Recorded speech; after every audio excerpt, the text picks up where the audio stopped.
Welcome to the Hack Music Theory Show. I'm Ray Harmony, and today I'm going to be showing you how to speed up and slow down without changing the tempo. But first, take.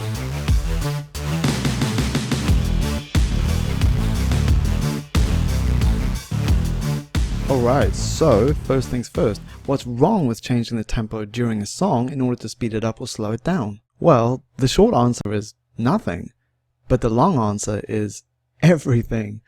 Let me explain. In some genres, like classical, it's totally normal for the tempo to fluctuate through a piece of music. So for example, as the music's intensity builds, the tempo speeds up, and then as things chill out again, the tempo slows down. And this is great. It gives the music a real living, breathing quality. However, when you go to a classical concert, what do you notice? Yep, everyone is sitting down and listening. When you go to any kind of popular music concert, from EDM to metal, what do you notice? Yep, everyone is standing up and dancing. All genres and subgenres of popular music are made to move too. So when you, as a songwriter or a producer, start changing the tempo during a song, you're messing with your audience's groove, and they don't dig that. But speeding up and slowing down is such a cool way to play with the energy of the song. So how can we achieve the same thing without actually changing the tempo? That's today's hack. Alright, so we're at 90 BPM and I've set the time signature to 3/4, which is 3 quarter notes in the bar. And you'll see we've got 2 bars set up here and ready to go. Okay, so let's start by putting open hi-hats on each of the quarter notes. So that's 1, 2, 3 in the first bar and 1, 2, 3 in the second bar. Next up, we're going to put closed hi-hats on all the 8th note beats in between all the quarter note beats. And these are what we call offbeats. Now you can also see very clearly the grouping has emerged for this time signature. And that grouping is groups of 2, which is what we call simple time. And the reason why grouping is so important is because the first note of every group is what creates a natural accent, and that natural accent is what we perceive as being the pulse of the music, and obviously that pulse is what we dance to. So 3/4 has a quarter note pulse, and we can accentuate this by using the kick and the snare. So let's start by putting a kick on each of the quarter notes to give it a nice dancey feel. And 1, 2, 3, and then we can put the snare on the second beat in the first bar, and then we can do the same again in the second bar. Alright, let's have a listen to that.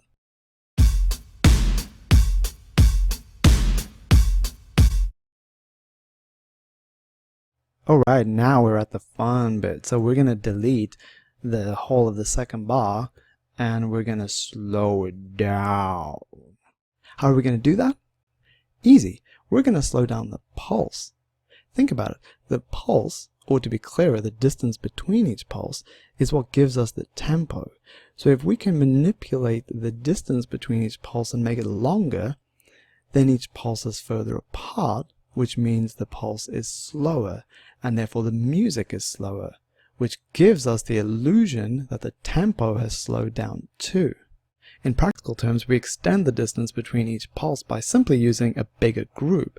So in the first bar, where we are using groups of 2 8th notes, which is what's giving us that quarter note pulse, in the second bar, we're now going to use groups of 3 8th notes. This is called compound time.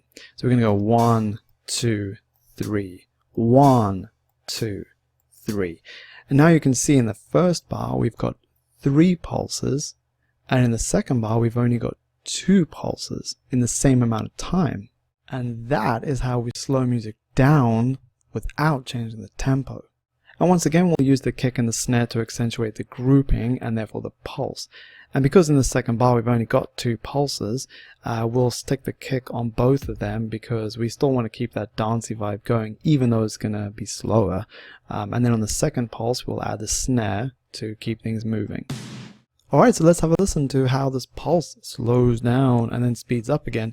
On that note, I've actually got it looped up, so we'll go through the whole thing twice because I want you to hear these groups of 3 slowing things down, and then when it comes around to the beginning again, I want you to hear how it speeds up again when it goes back to the groups of 2. So here we go, check this out.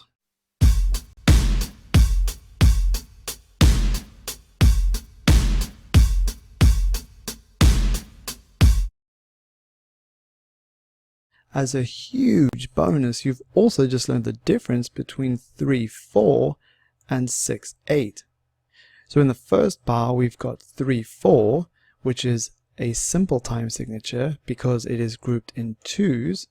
And in the second bar, we've got 6/8, which is a compound time signature because it's grouped in 3s. And this is always where one student in the class says, well, what if I group 6/8 in 2s? And I always say, well, then you just got 3/4. Because the reason why these 2 time signatures are different and sound so different is because of their grouping. So yes, 3/4 and 6/8 both have 6/8 notes in a bar, but no, they are definitely not the same and they sound completely different. Okay, so far we've only been working with the drums in this example, but what about the other instruments? You've got 2 main options for what you do with the other instruments when the drums are switching back and forth between simple and compound time. Let's pull up a bass track and I'll show you what I mean. Okay, so option 1 is that the other instruments do not change. In other words, they just keep doing whatever they were doing before. So if this section and the bass line leading up to this was in 3/4, then it's just going to carry on pounding away in 3/4 while the drums change to 6/8 underneath. So let's get a 3/4 bass line in here. So we'll just use E as our root note. And we'll just keep it super simple. We'll go up to the flat 3, which is G, and then down to the 1 again, the E. So that's our first quarter note, second quarter note, third quarter note. So that's our 3/4 bass line. And then we're just going to repeat that over here. And in that second bar, the bass is playing in 3/4 and the drums are playing in 6/8 underneath that. And this gives us a polymeter, which is just a fancy way of saying 2 or more time signatures playing simultaneously. Okay, let's have a listen to option 1.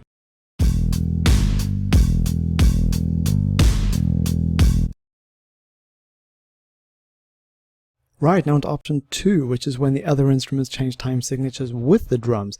And what that means for our bass line in this example is that we need to change the second bar to 6/8, which will then lock it into the drums. There's a really cool way of achieving this, which accentuates that slowing down of the pulse that we're getting from the drums. And that is to work with the existing melody or the existing chord progression and stretch out the notes to make them fit the new grouping. In other words, the compound time grouping. So let's do that with this. So we're going to work with the first note of the melody, which is E, and it usually lasts 2/8 notes, but now we're going to stretch it out to last 3/8 notes. And then the next note of the melody is the G, and we're just going to move that one over because it now starts later, and that's all adding to that slowing down of the pulse. Once again, instead of that lasting 2/8 notes like usual, it's going to last 3/8 notes. And then the last note of the melody we can just delete because we've run out of space, and that's common obviously when you stretch the notes out. So now we've got a 6/8 melody in our second bar that's based on the 3/4 melody in our first bar. And this changing of time signature while stretching out the melody is really going to emphasize the slowing down of the pulse. Check this out.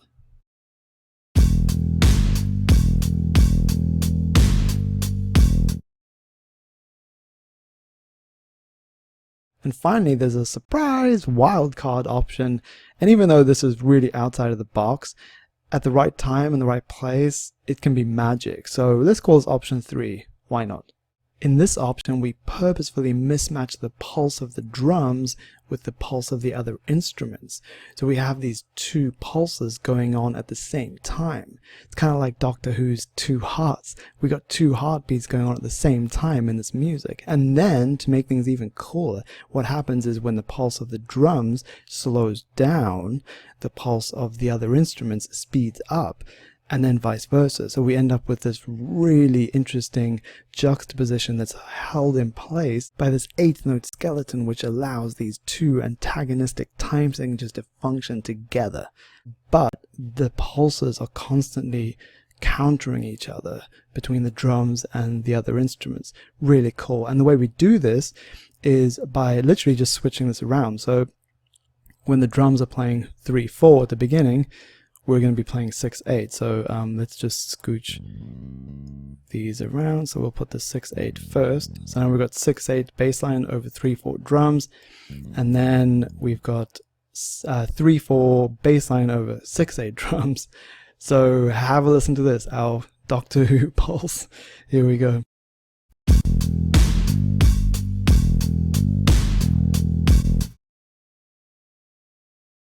Alright, now I'm going to wrap up this video by showing you a real-world example of where this hack can be used in a song. This is only one option, but it's a super cool place to speed the pulse up from that compound time grouping to the simple time grouping. Okay, so let's start by making a decent bass line. Best thing to do here is delete all of this and start again. We're going to change the grid to 16th notes to inject some energy into our bass line. We'll start on E, so we'll keep this in E natural minor, aka Aeolian, and let's go from the 1 up to the flat 7.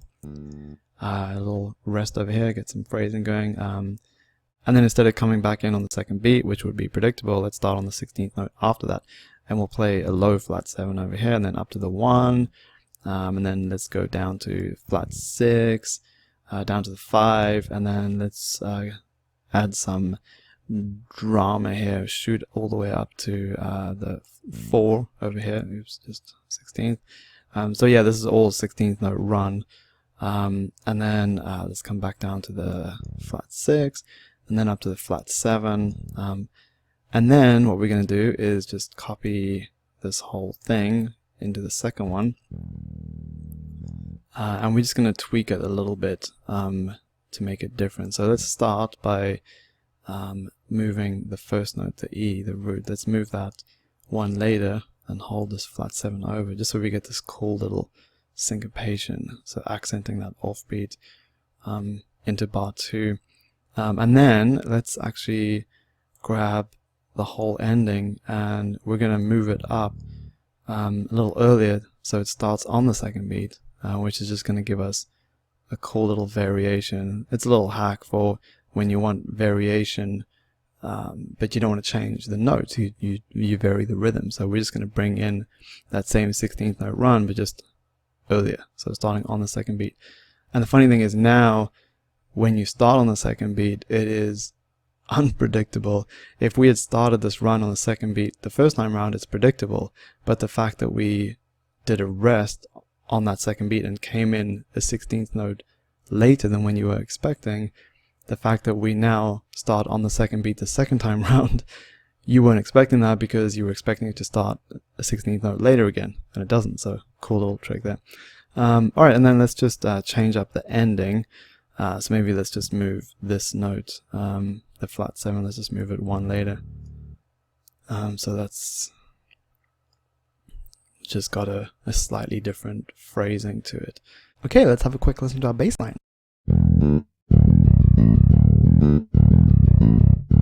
By the way, if you want to know how to write a great bass line, or any great melody for that matter, then read my Ultimate Melody Checklist in the Hack Music Theory for Songwriting and Producing PDF. The link is below.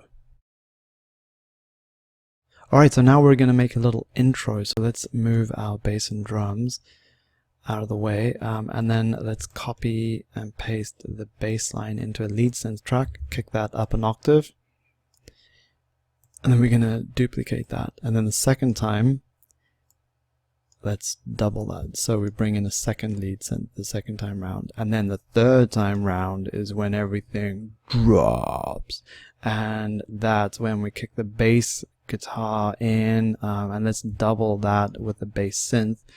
And then obviously this lead synth keeps going, and now we've got everything full force from the third time through. So we've got 2 loops for the intro, and then we're going to do 4 loops with everything in. And you're probably already hearing what I'm hearing, and that is that we are going to do a compound time drum groove for the intro, and then when the bass drops, it's gonna kick up the pulse to the simple time pulse. And so not only do we get the intensity of the bass dropping, but we're also going to get the intensity of the pulse quickening. So it speeds up as it gets fuller in sound. It's going to be huge. And this is a really cool place to use the hack. And you can do the same thing for like a breakdown in a song, or, you know, or like if you have a bridge section that kind of really chills things down. Do that in compound time. So change the drums to those groupings of 3, so it slows the pulse down, and then when everything drops again for that big finale of your song, you're back into the simple time and the pulse speeds up, and it's amazing. Okay, so we can do this real easy by using the drums we already have. Let's just cut the drums in half. We know the first half was 3/4 and the second half was 6/8, so we can use the 6/8 drums for the intro. So let's just duplicate those out, and then let's do a nice little snare fill into the big drop.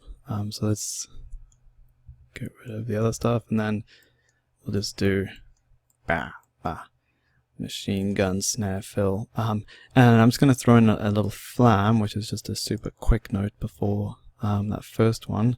So I'm just going to do that on the 64th grid, like that. So it's just going to make it sound a little bit more realistic. And then let's do the 3/4 drums.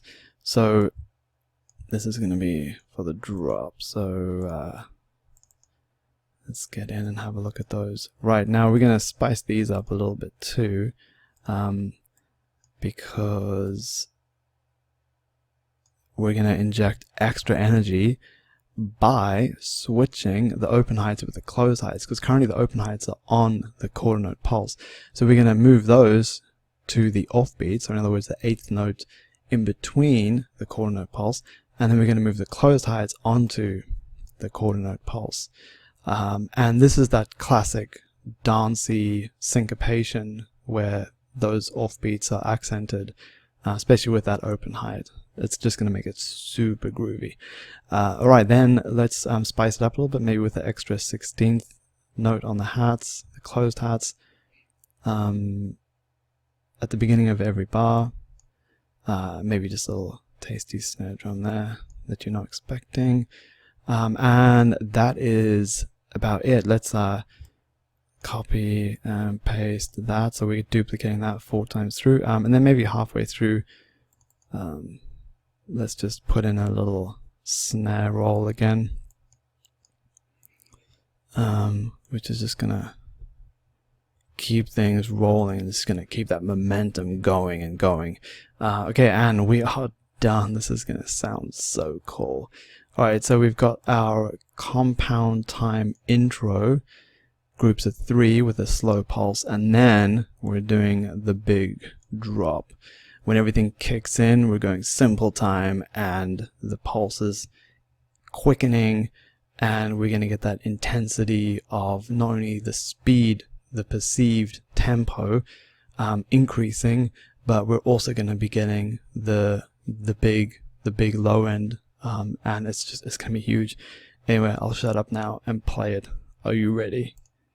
Are you ready? I'm excited. This is going to be amazing. Alright, here we go.